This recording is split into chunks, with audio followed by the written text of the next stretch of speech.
결국 이제 후보 교체까지 지금 진행이 되는 상황인데요. 김문수 후보와 당 지도부의 갈등은 어제 의원총회부터 걷잡을 수 없이 격화되기 시작했습니다.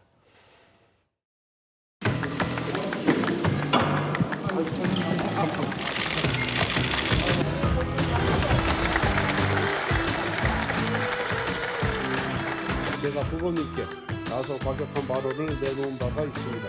이 자리를 통해 후보님께 심심한 사과를 드립니다. 여러분 사랑합니다.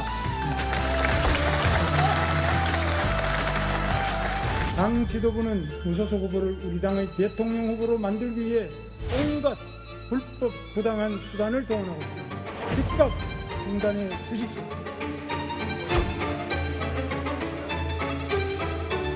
대단히 실망스럽습니다. 지도자라면, 그리고 더 큰 지도자가 되려는 사람이라면 자기 자신을 버릴 줄도 알아야 됩니다.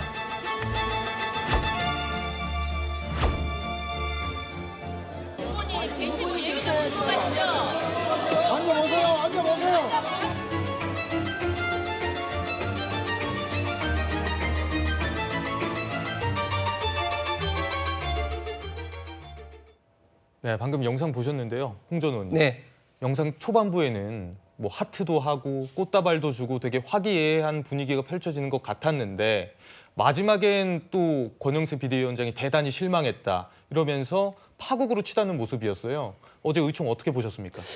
예, 남녀 간의 관계도 첫 인상보다는 마지막 인상이 가장 중요하듯이 어제도 사실은 첫 번째는 의총장에 사실 김문수 후보가 처음으로 들어갔습니다. 의총장에 처음으로 들어가서 뭐 어떻게 보면 좀 김문수 후보가 처음에 사랑합니다 했을 때 깜짝 놀랐습니다. 이제 뭔가 이제 당과 확실하게 좀 화합의 의사를 표명하시는구나 이랬는데 나오시는 말씀은 굉장히 좀 강한 말씀을 했고 본인의 어떤 기존의 입장에서 한 발짝도 물러나지 않으셨죠. 거기에 대해서 권영세 또 비대위원장도 섭섭함을 표명하면서 퇴장을 했고 또 김문수 후보도 당의 의원들이 좀 이야기를 하려고 했는데 또 퇴장을 하면서 그것을 가로막는 좀 의원들과 좀 실랑이도 좀 있었습니다. 그런데 의총장에서 보였던 김문수 후보의 좀 태도가 결국은 김문수 후보에 대해서 굉장히 많이 좀 지지를 하고 동정하는 의원들도 굉장히 많았었거든요. 그런데 그 의총장에서 좀 화면에 나옵니다만은 좀 이야기를 좀 들어보라고 했을 때 강제적으로 좀 이렇게 퇴장을 하시고 이런 것들이 좀 의원들 그리고 특히 김문수 후보를 심적으로 동정하고 지지하는 의원들조차도 조금 뭐 마음이 좀 돌아서게 되는 저는 좀 그런 어떤 계기가 되지 않았나 좀 생각을 하고 좀 전에 우리 성춘 위원장이 이게 윤석열 대통령 때 시작하는데 저는 캠프의 거의 대부분의 사람들 구성원들을 압니다. 그런데 지금 현재 김문수 후보 캠프 쪽에 있는 분들 중에 윤석열 전 대통령을 지지했던 그룹이 지금 압도적으로 가장 많이 있습니다. 그렇기 때문에 이것이 뭐 특정인의 어떤 그런 뜻이다 이런 것들이 아니라 이재명 후보를 이기기 위한 빅텐트의 후보 단일화를 해야 된다 그런 어떤 뜻에서 좀 이렇게 마무리를 못하고 있는 이런 어떤 상황인 것 같습니다. 네. 사실 어제 오후에는요 정말 롤러코스터를 타는 듯한 그런 기류 변화도 있었습니다.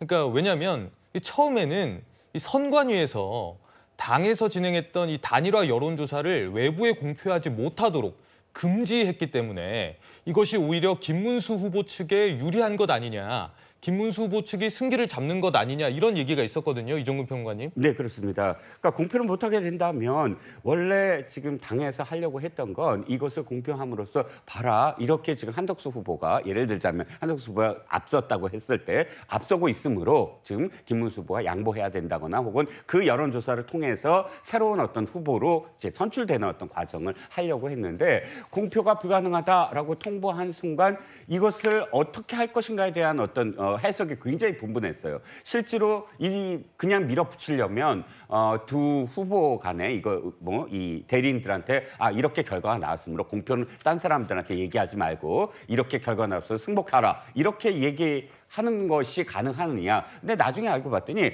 그 어떤 사람에게도, 1인에게도 이것을 알려준 즉시 전파 가능성이 있으므로 그것 역시 공표라는 어떤 범위다. 뭐 이렇게 해석을 하는 분위기예요. 그렇다면 예. 무용지물이 되는 거죠. 이 여론조사 아무한테도 얘기할 수 없는 상황이 돼버리잖아요. 그러니까 김문수 후보에게 굉장히 유리한 어떤 상황이다라고 했는데 이 상황은 단 몇 분을 가지 않습니다. 왜? 바로 가처분 소송, 그러니까 김문수 후보 측이나 혹은 김문수 후보를 지지하던 당협위원장들이 낸 가처분이 기각됐기 때문입니다.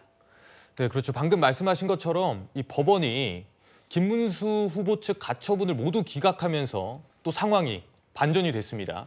일종의 전당대회를 열 수 있게끔 이 당 지도부의 손을 들어준 건데, 최 교수님, 네. 어제 법원의 판단 어떻게 보셨어요? 그러니까요. 법원의 판단이니까 뭐 법원이 판단한 걸 제가 뭐라 이래나 저래나 얘기하고 싶진 않지만 저는 좀 너무 성급하다는 표현보다 저런 판단이 맞는지 하는 생각이 들었어요. 물론 행정적으로 보면 그럴 수는 있어요. 왜냐하면 최종적으로 국민의힘에서 추천서를 받지 못했으니까 공식 후보는 아니다 이렇게 얘기할 수는 있겠죠. 그러나 그거는 이제 남아있는 절차에 불과하고 일반적으로 보면 예컨대 정당에서 정당한 절차를 통해서 선거 과정, 경선 과정을 통해서 뽑힌 사람이 다 후보로 나가잖아요. 그게 바뀌는 경우는 정말 이례적인 경우예요. 아까 뭐 상당한 사유라고 표현했던 부분은 일신상에 큰 문제가 있어서 도저히 출마를 못하는 상황 아니고서는 그게 뒤바뀌는 경우는 없다니까요. 지금처럼 이렇게 예를 들어서 뭐 단일화 안 한다, 단일화 의견이 맞지 않다고 해서 그거를 후보를 바꿔버린다? 이건 상상도 못했던 일 아니겠어요? 그런데 이제 법원은 아마 그냥 행정적으로 본 것 같아요. 그러니까 공식적으로 당의 추천서 안 받았으니까 이 사람은 현재로서는 후보자로 볼 수 없다. 그렇게 볼 수는 있겠죠. 문맥상으로만 본다고 하면. 그러나 이것이 결국 이제 전체적인 맥락에서 봤을 때 맞는 거냐 하는 부분은 좀 논란이 될 수 있다고 저는 보고요.